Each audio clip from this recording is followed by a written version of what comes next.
Assalamualaikum warahmatullahi wabarakatuh. Perkenalkan, nama saya Deo Faras dengan NIM 18058183. Di sini saya akan menjelaskan tentang sikap menurut psikologi sosial.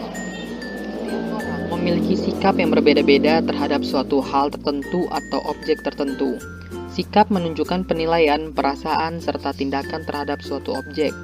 Sikap yang berbeda-beda terjadi karena adanya pemahaman, pengalaman, dan pertimbangan yang sudah pernah dialami seseorang dalam objek tersebut.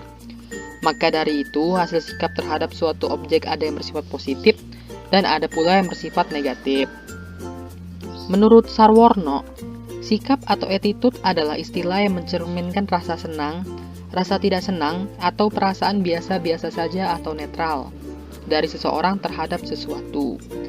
Sesuatu itu bisa dikatakan benda, kejadian, situasi, orang-orang, atau kelompok. Dari pernyataan tersebut, sikap merupakan sesuatu hal, rasa suka atau rasa tidak suka yang muncul karena adanya objek tertentu. Maka dapat disimpulkan bahwa sikap adalah respon seseorang untuk menanggapi, menilai, dan bertindak terhadap objek sosial yang meliputi simbol, kata-kata, slogan, orang, lembaga, ide, dan lain sebagainya, baik itu berupa hal positif maupun berupa hal negatif.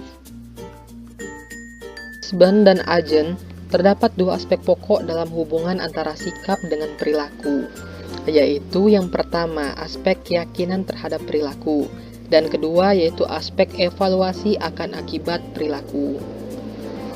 Aspek keyakinan terhadap perilaku, yaitu keyakinan terhadap perilaku merupakan keyakinan individu bahwa menampilkan atau tidak menampilkan perilaku tertentu akan menghasilkan akibat-akibat atau hasil-hasil tertentu. Aspek ini merupakan aspek pengetahuan individu tentang objek sikap.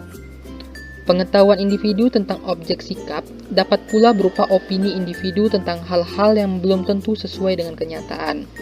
Semakin positif keyakinan individu akan akibat dari objek sikap tersebut, maka semakin positif pula sikap individu terhadap objek tersebut. Demikian pula sebaliknya.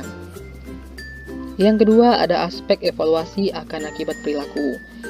Evaluasi akan akibat perilaku merupakan penilaian yang dapat diberikan oleh individu terhadap tiap akibat atau hasil yang dapat diperoleh apabila menampilkan atau tidak menampilkan perilaku tertentu.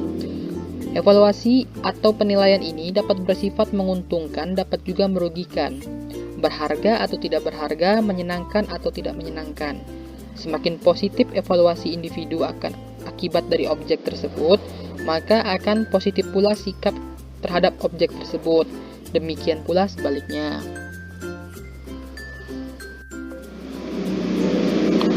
Menurut Ummi Kulsum, proses terbentuknya sikap dapat terbentuk melalui 4 macam hal, yaitu adopsi, diferensiasi, integrasi, dan trauma.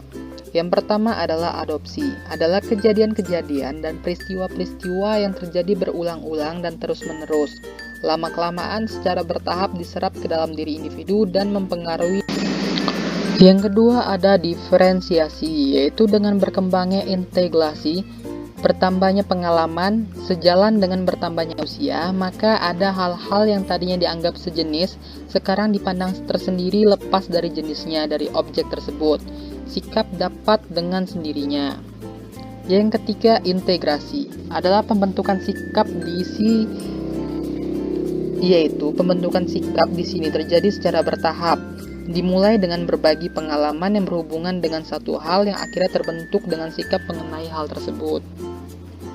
Selanjutnya ada trauma, yaitu pengalaman yang tiba-tiba mengejutkan yang meninggalkan kesan mendalam pada jiwa orang yang bersangkutan. Pengalaman-pengalaman traumatis juga dapat menyebabkan terbentuknya karakter-karakter atau sikap-sikap tertentu.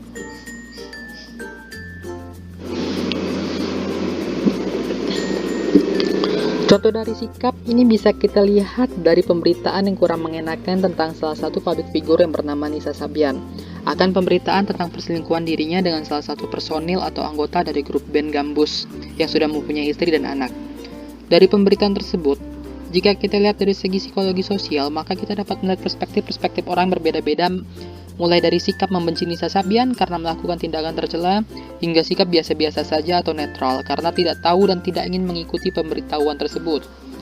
Dari contoh kasus di atas, dapat kita artikan bahwa dengan satu kasus terdapat perbedaan-perbedaan sikap yang diambil oleh individu, seperti sikap biasa-biasa saja, atau sikap ikut membenci Nisa Sabian, dikarenakan perbuatannya yang tidak mencerminkan sebagai public figure yang positif. Sekian yang bisa saya sampaikan, kurang dan lebihnya mohon maaf. Terima kasih. Wassalamualaikum warahmatullahi wabarakatuh.